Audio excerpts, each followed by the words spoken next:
Welcome to the Callis Mindset, where discipline meets growth. I'm Kannon Callis. Each episode, we sit down with entrepreneurs, real estate pros, and leaders who refuse to live average. If you're here to think sharper and lead stronger, you're in the right place. Today's guest is Trent Bray, manager of business development at a national franchise, Property Management Incorporated. He's also a national sales coach, a CRM automation strategist, and a real estate investor himself. Trent specializes in turning property management companies into high-performance sales machines. He works with operators across the country on pipeline structure, follow-up discipline, compensation design, and execution strategy. The mechanics that operate stagnant portfolios aside from scalable businesses. Today, we're breaking down why most property managers stay small and what elite sales execution looks like, how to build systems and scale doors without burning out. Let's get into it. Thanks for being on the show, Trent. Hey, thanks for having me. After that introduction, man, I need you to be my hype squad wherever I go. Like that was, I'm happy to. I know you're doing speaking engagements nationwide right now, and I'd love to join the party. It looks like a lot of fun. yeah, it is fun, but you do spend some time away from the family, but it is great to network from the front of the room. That's kind of the best way to network, right? Yeah, absolutely. Well, before we get into tactics, how did you get here today? That is a great question. So I started a foray into real estate so a little over a decade ago, starting to do fix and flips. I've done about 150 fix and flips, bought some at the wrong time, turned them into rentals, and the rest is history from there. Got into property management and then started doing sales for a property management company because I saw how easy it was to make a difference in the property management space. So many people just don't even pick up the phone. It was very easy for me to differentiate, and then that led to the opportunity here at PMI, where now I'm training the business development managers and franchise partners in sales, and it's led to speaking engagements, like you mentioned, at sales conferences throughout the U.S. It's been a fun ride. Didn't think I'd end up here 10 or so years ago, but here we are. That's awesome. Thanks for the backstory. And so it sounds like you were an accidental landlord. You were flipping properties, investment properties, and then based on the market circumstance and condition, the numbers either didn't pencil or just something went the way it needs to go in order to hold those properties long term, which thus you became a property manager. Yes, absolutely. So bought some basically when interest rates changed. Bought them right before that. Was in the middle of the flip. Prices started to correct, and I could have gotten out, but it was like, okay, I'd rather just hold on to them, see if the market will correct itself, and then just ended up sticking with it for a while. Got it. Yeah, I've heard that story in multiple markets. Was it during the 2008 era, or was it the pre-COVID, or what era was it? No, this was, I believe it was 2022 when interest rates started climbing up. It was in the summer. I remember that was kind of the time where a lot of things started shifting. Yep, that sounds right. And then how many were you managing? So managing four, but I do have my wife also does some property management or did some property management while raising our kids and managed a portfolio of about 15 single family homes. And then four for me, four single family. Right. So was able to be exposed to it a little bit even before and make it a little bit easier of a transition. Yeah, so you had that hands-on experience firsthand. Your wife also was, managing properties, and then you went in to a different company and you just noticed there's something here missing, or there's some opportunity here for potential. Yeah, absolutely. There's so much opportunity in the property management space. I mean, as depending on the numbers you look at, as many as 70% of the properties that are managed are self-managed right now. So there is a ton of opportunity in the property management space. And then the companies that are there that are in the industry, a lot of them just are either antiquated or they're just not utilizing some of the new technology. There's so much opportunity, and that's when my eyes were open to that being a property manager, it's like, okay, there's something here. So having been more in a sales related role, I went that direction and jumped in as a business development manager for a property management company. And honestly, I loved it. Yeah, that's something that I think a lot of people don't realize how big of an opportunity there is in rental management, property management, all the different verticals that fall within that umbrella. And that's one of the reasons I was attracted to it is I was thrown into property management as a teenager and I didn't purposefully go that route. I just knew people that had a need and I saw an opportunity and I took it. And back then, the systems compared to today, it's like there's one system that's the same from 10 plus years ago. Every other system has evolved, adapted, been bought out and upgraded. What you can do today is a single operator owner of a company is so much stronger, leveraging technology, the systems that just keep getting updates and upgrades as they reinvest in their software. And I think that that's a huge benefit. One of the biggest reasons that I went back into property management just a couple years ago with this PMI brand, and I'm really happy to say I did because things are really starting to show scalable opportunity. And that's what I'm all about. By trade, I'm a salesperson as well. And I love sales. I love the relationship part. I love the numbers, reverse engineering it. I wanted to ask, at what point did you realize that systems like this could be leveraged and taken advantage of, and they're highly underutilized? Yeah, so it's the more I've gotten involved in property management, the more I've realized the potential there. So I guess my first foray into property management actually goes back quite a bit when I was a teenager as well. I was fresh out of high school, and I had an opportunity to be a property manager for a 96 unit, I believe, multifamily complex, and I was the only person on site. But I mean, we were using spreadsheets to keep track of things, like, and that was pretty high tech at the time because it was like, oh, you're keeping track of it on a computer. But when you look at the kind of tried and true model of you can manage about 100 doors as a single operator, that with the tech that's come out just even in the last 6 months, year, there's some people who are saying there's data models that support 300 doors for one operator. Like, it's crazy what you can do now if you lean into and leverage that technology. But at the same time, one thing that makes property management is the human experience. And so that's something I don't necessarily recommend, hey, try and outsource everything. Like, you still need that human element. Property management's a relationship business, real estate's a relationship business. You need to amplify the human aspect rather than replace the human aspect. Yes, yes, I agree. I think that with the day and age that we live in today, technology, it's a yin and a yang model. There's so many perks and benefits to it. You can be more efficient, you can report the data metrics, the KPIs are there. But also taking away the human face-to-face element is a big no right now. And the specifics on why is that the generation of people that own most of the investment properties in our country are prior to technology like this, pre-cell phone, pre-internet, pre-social media, pre-automation for the most part. And a lot of them have stayed with it. And, I'm talking about the boomer generation. Um, Love working with them. Most of my clients right now are around that age. And some of them do have trouble signing a DocuSign. And some of them do have trouble on, the systems that are going into their spam folder. And so I understand both sides, but there definitely has to be that human element, the relationship part.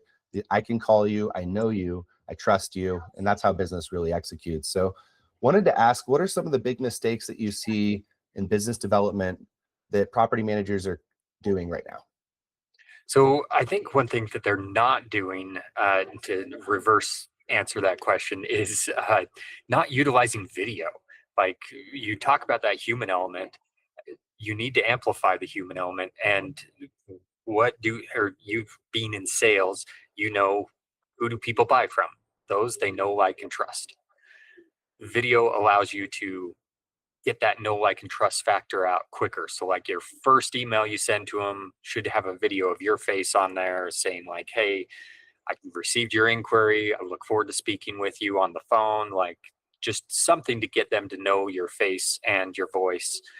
And then when you pick up the phone, it's just a warmer introduction. Same thing with referral partners. I definitely recommend utilizing video in that to help warm up those connections and being able to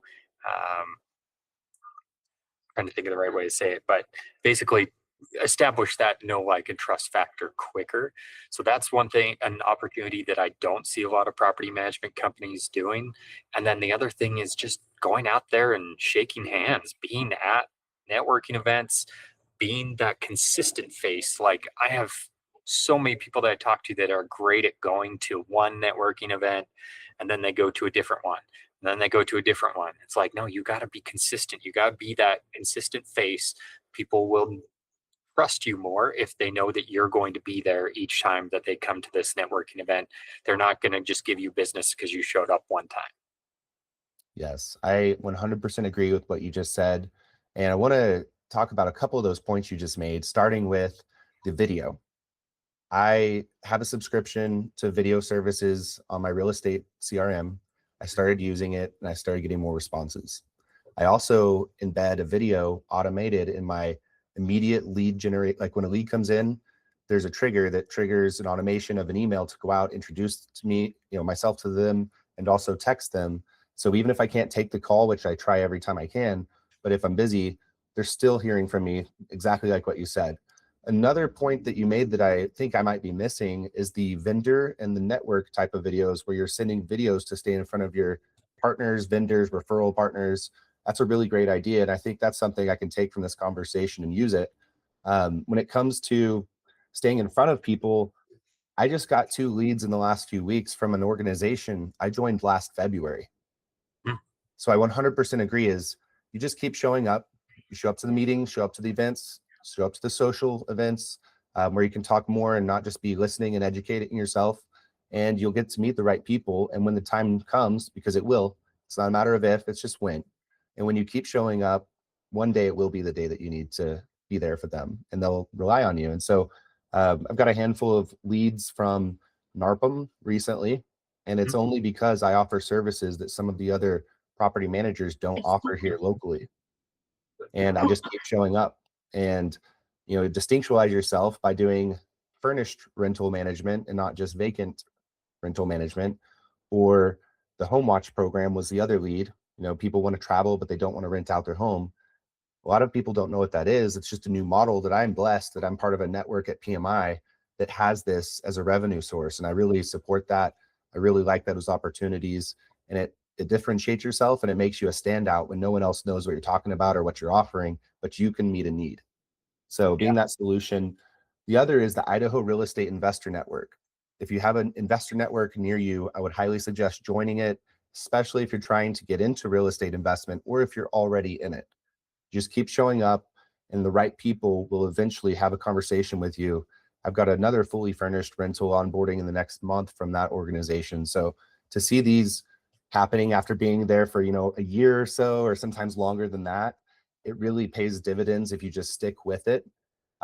There's other groups like BNI, there's other groups, the Chamber of Commerce, there's other, entrepreneur networking meetings, but I think it's the consistency and then making a name where people know your name as a go-to, not just someone who's visiting this week.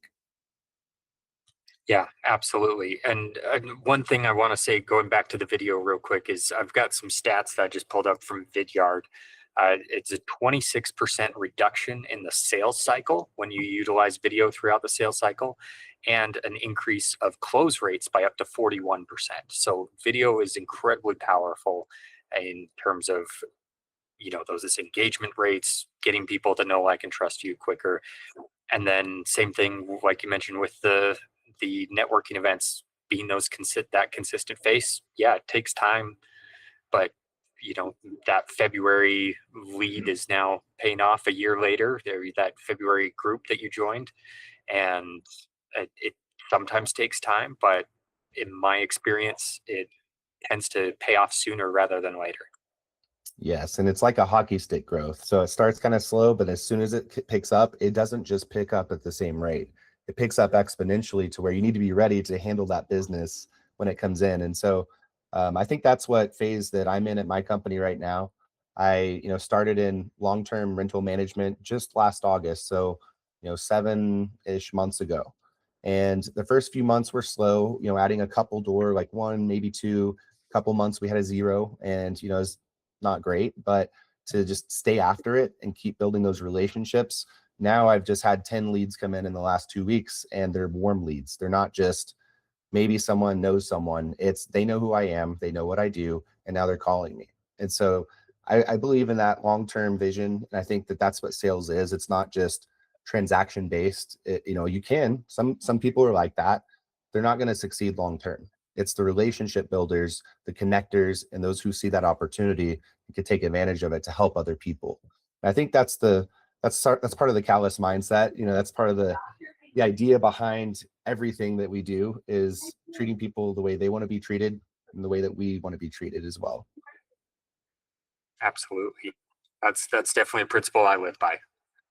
Absolutely. Yeah. And I really like a lot of the core values, the mission, behind PMI, the franchise itself, going all the way up to the top, to the hearts, PMI cares and the other things that they're doing is just, it's not about just building a business. It's about building the community, giving back to your local and national partners, your friends, family, everyone that's touched by that. And so one of the reasons that many people go with PMI isn't just because they're the biggest, like that's a great thing to have, to be able to say that. And, top 500, companies with recognition, with honors, things like that. That's amazing.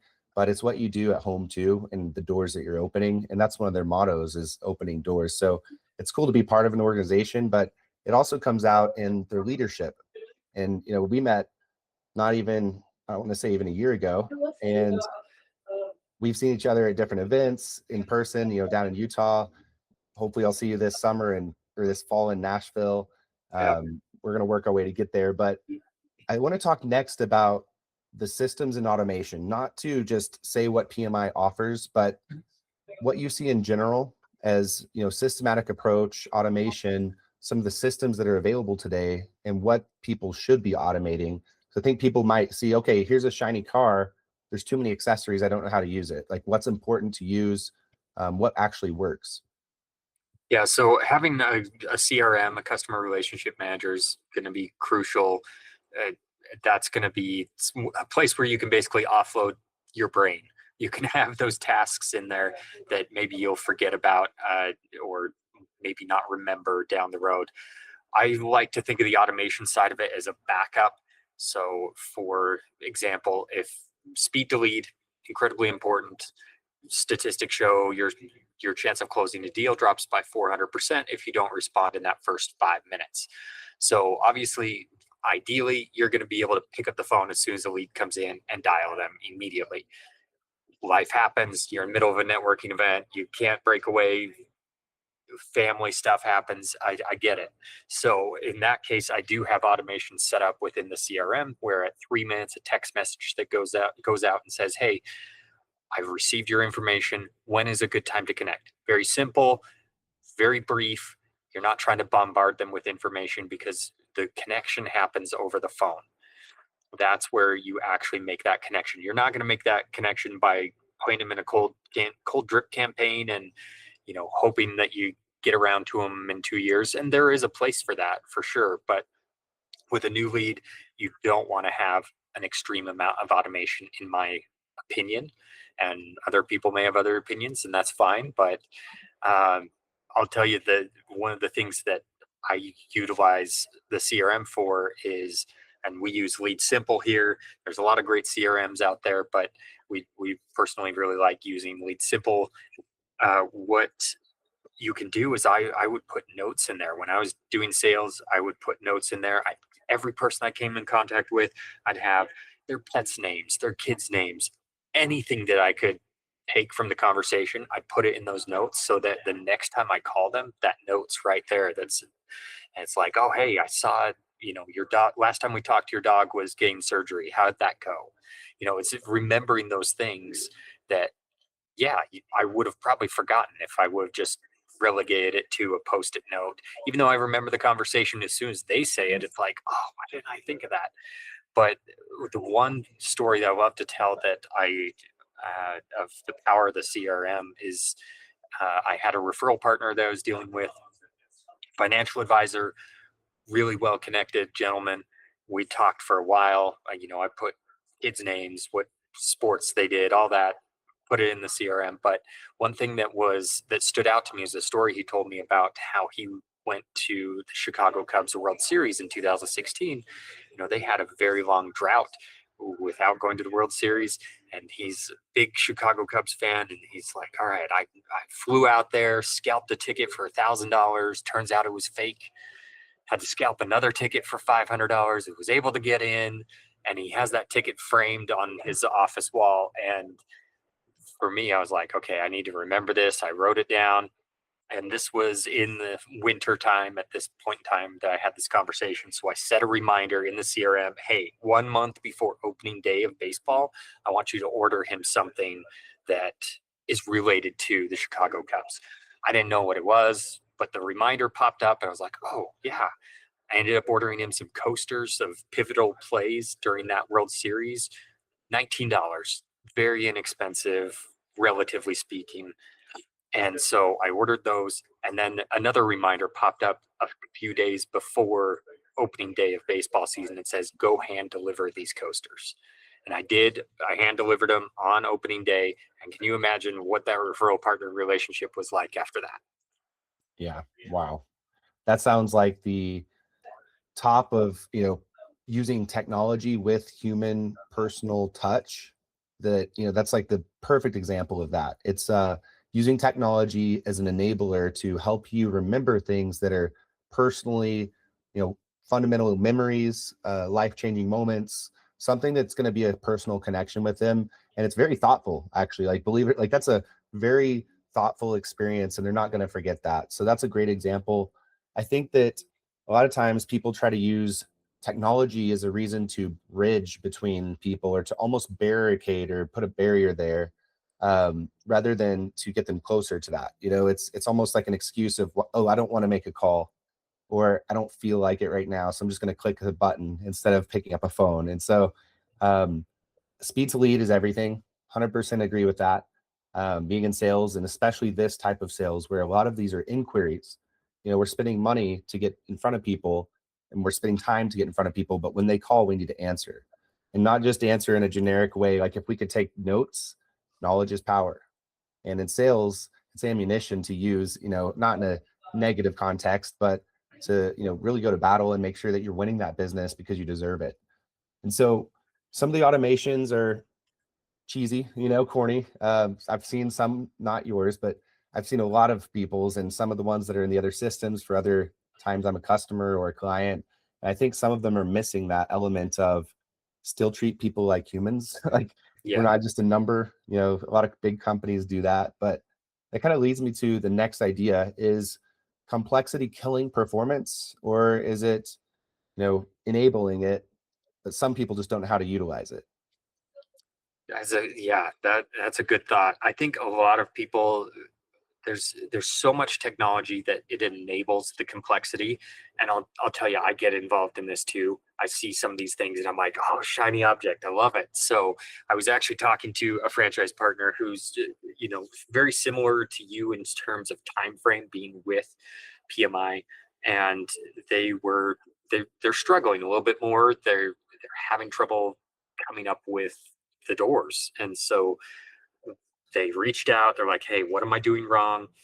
And I got off into this wild goose chase of like, hey, you can do this and you can do this, you can do this. And I made it too complicated.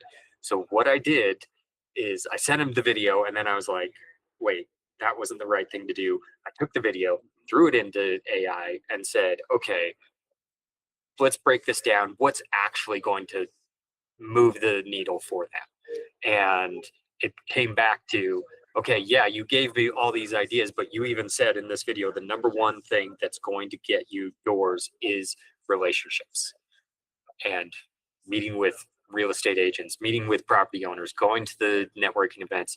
That is what's going to move the needle. We went off on this whole AI thing of like, hey, how can we target what people are searching right now and create blog posts that match that criteria perfectly. So it shows up in the LLMs and just like all this stuff that's fun to chase. But at the end of the day, I was like, oh, it just told me right there. I'm overcomplicated it. So yes, there are people, including myself, that overcomplicate it with all the technologies that are out there. But ideally, it's a relationship business. That's what it ultimately comes down to. And even if you feel like your business isn't relationship focused, it probably largely is. Yes, yeah, I agree. Which a lot of people, when they're in property management, they think of these things right here. What are these? Ducks and keys. Ducks and keys. And what does that mean to, someone that's in property management? So yeah, that's something that's those benchmarks. Everybody wants those specific things, the measurable outcomes, which I love. But I tend to step back a little bit from that. So, um, the ducks are your doors. Those are the doors, units, contracts, or closings, I think is what it's supposed to be. Keys and suites. That's our ducks acronym. But people are chasing after those. But I always take it back of like, okay, what's really going to make the difference? Yes, if you're chasing a door that you don't know the steps to get there. So I take it back to, okay, about we get some leads first? Let's focus on the things that will get us the leads. That is what's going to get you the doors naturally. So if we take it back to, let's not focus on the door. Let's focus on the people that will lead to the door. So if I tend to have to pull people back because they're like, I want to get that first door. I want to get that first key. I want to get the first 10 doors, 100 doors, whatever it is. So, and all the people that are getting those doors are going back to the fundamentals and building those relationships. Yeah, thanks for the explanation. I think that's very true in the sense that when you're chasing a result, it's not the same as taking the journey and refining the processes in yourself to be the person that's going to produce those nonstop. And that's one of the things, about mindset is you're not chasing a shiny thing. You're here to do the work, and then the results will be measured by those ducks and keys. It's more of a measurement of an outcome rather than an end result goal.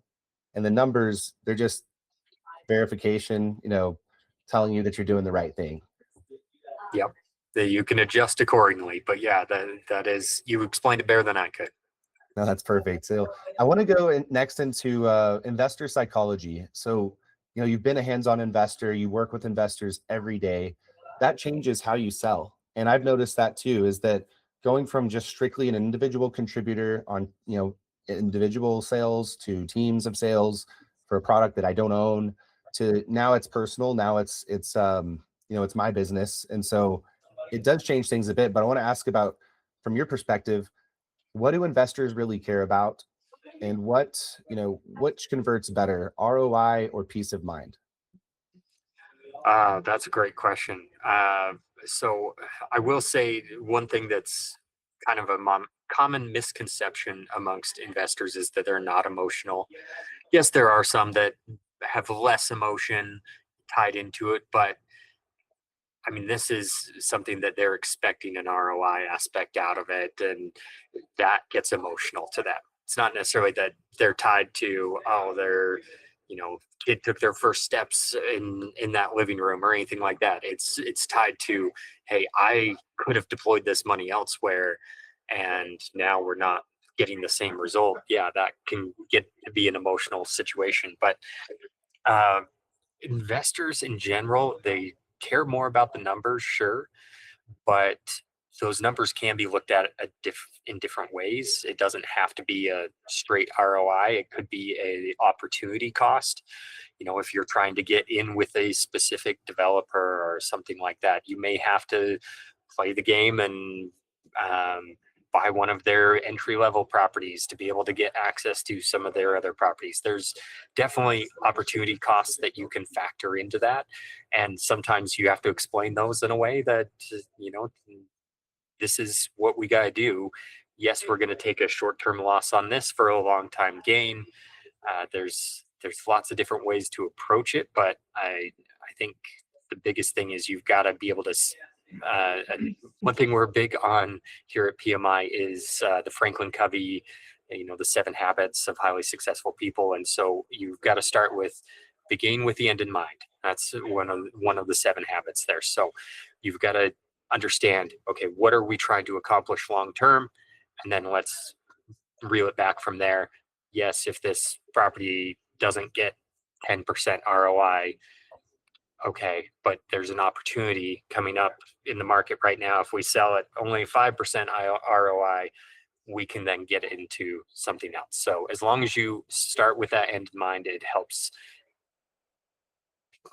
justify some of those decisions along the way.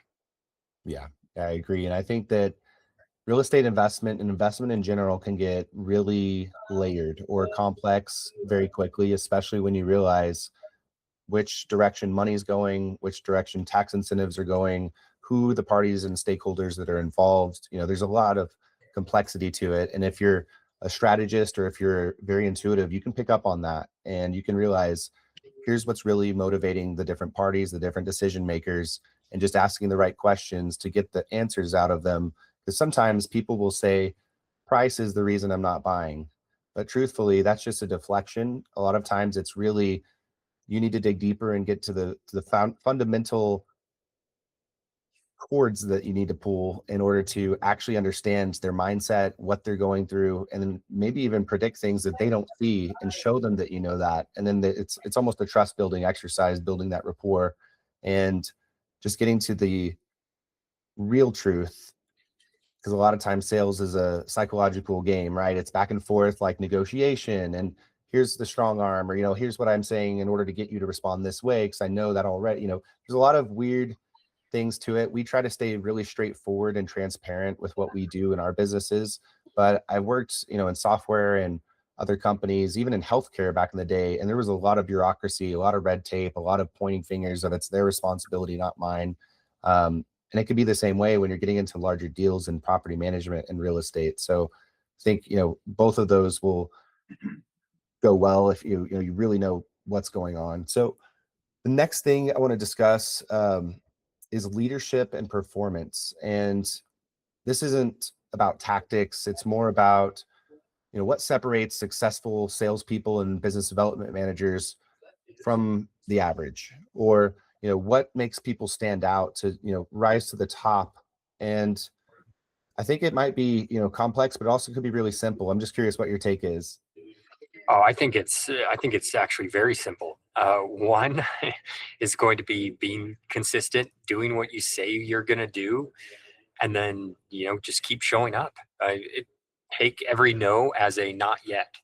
I know I've told you this, Cannon, but my personal philosophy is if somebody is, you know, tells me no or get like the only time I mark somebody to lost is when they tell me to F off or they die. Like that's it. Like you just got to keep going, keep at it, stay persistent, keep showing up, even when it's hard. That'll separate you from 90% of the sales professionals out there. Yes, I 100% agree. It's really quite simple. Do what you say you're going to do. Keep showing up on time. Yeah. Respect other people, respect yourself, and just be consistent with your habits and build consistency, because consistency will outweigh motivation anytime. And then you get motivated when you start seeing the consistency pays off. And so I know in my life, that's the same philosophy. If they haven't told me to F off or they die, it's no, not right now. And until then, I'm going to keep knocking on the door and one day it's going to open. And I can't tell you how many times this has been true in my life. And, just even the last few years, I've been told no on property management, even last year. And then they knock on my door or call me, 2 months ago, and now we're working together. And we were talking last spring and they told me no back then too. And so it's kind of funny how that works is, it's almost like a psychological thing where even if you've told someone no, you know who they are now. And so Yep. they're more likely to win your business in the future than someone who's just, you've never even heard of them. Yeah, And and the numbers support it too. Like 44% of people that choose other property management companies churn within the first 2 years. So the numbers support, hey, you got to stay connected to them, even if they tell you no, even if they sign a contract with somebody else. You're going to be the only one that's consistently following up with them, and they'll be like, man, this other company I've been with, they don't pick up the phone, and this guy doesn't stop bothering me. I might go with them. yes, it's so true. And just, respecting their time too and showing up when you say you are. Don't be late. Some people, they get really frustrated, when their time isn't respected, even more than their money. And especially investors, it's just a fundamental principle. So if someone wanted to, let's say they're a property manager already and they want to 10x their door count, what would you say, what changes do they need to make? Is it their identity, their activity, their structure, all of the above? Yeah, that's a good question. I think it very much depends on where they're at right now. I mean, 10xing 10 doors is going to be different than 10xing 100 doors. But definitely you want to look at the structure first to see if you can support that goal, and then reverse engineer it of like, okay, if I want to get to say 1,000 doors by the next year, what is that going to take? How many conversations am I going to have? How much money am I going to have to put into lead generation? Just reverse engineer it from there, but you won't be able to know if you can handle that until you start with the structure. And then once you get the structure in place, you can have the systems, then you can have the actionable items between where you're at now and where you want to be. I agree. And I think anybody who is in a business already, whether it's property management or not, they could definitely benefit from going and reading that book, The 7 Habits of Highly Effective People. I read it probably 10 years ago. I read it 5 years ago, and I should probably read it again just to keep fresh on these ideas. But if you're interested in that book, feel free to go down to the bio. We have an Amazon link for the hardback copy. You can also get it online anywhere else. But definitely highly recommend that book. It's by Stephen Covey. He's a great writer, and the habits really do make a difference if you just pursue them and practice them. You don't need to be perfect, but even just implementing a few of these could make a difference. Yeah, absolutely. It's something, like I said, we're big here about it. And ever since we've started implementing it, talking about it more, it definitely makes a difference in how our business is run here. Absolutely, yeah. And it's also it's aligned with the mindset that I'm trying to build personally and also share through this podcast is, being an effective person, being able to communicate, having integrity, ethics, but also the ambition and the willingness to do the work. And even when it's hard, and creating good habits and creating good disciplines will lift that weight. I'm telling you, if you do the right things, you will see the ability to carry more weight or to do more just as one person, instead of just being a reactive person, being a proactive person, which I think is the first habit he mentions in the book. So that's a big part of what I agree with, and I know PMI does too, and it really makes you stand out. Yeah, absolutely. I've definitely, and you were right. The very first habit is be proactive. So Well, Trent, I really appreciate all the insights you've given today. If you had to leave property management owners with one non-negotiable standard that they should adapt this year, what would it be? go shake hands. I know it's an oversimplified version, but hey, if you want to make a difference in the community, you want to be known in the community, you want to get more doors, you want to improve your business and find even the right people to help accelerate your business. Go out, shake hands, talk to people. They'll tell you what you're doing right, what you're not doing right, and you can learn a lot from that. 1,000% agree. Well, here are the values of PMI. As you can see on the camera here, community is the very first one on there. Service, trust, entrepreneurship, and people. And that's really aligned with the Callis Mindset. It's one of the reasons I chose to go with a company that's opening doors to a better life for other people and themselves and their families. And I really want to say thank you again to Trent for being on the podcast today. Thank you. Yeah, thank you, Kannon. I really do appreciate it, and I love the idea behind the Callis Mindset. So I'm grateful for the opportunity. Amazing. Well, thank you to our listeners of the Callis Mindset. If today's episode gave you clarity, a new edge, new information. Share it with someone that you love, trust, and you want to be around, especially a property manager near you who's trying to scale their business or who's looking to exit, because we're looking for acquisitions nationwide. We're one of the fastest growing property management brands in the world, and you'll see why if you go to their website. Thanks again to Trent for bringing real insight, structure, conversation, and just deep experience. Please, if you're interested, go to Trent on LinkedIn. It's Trent Bray with a Bray. He's also works for Property Management Inc. You'll see that. So that's how you'll navigate to find him. If you're building real estate, property management, or just want more conversations on the systems, performance, growth, and the community, feel free to follow Trent or follow myself. Keep leading yourself, keep choosing discipline. We'll see you next time.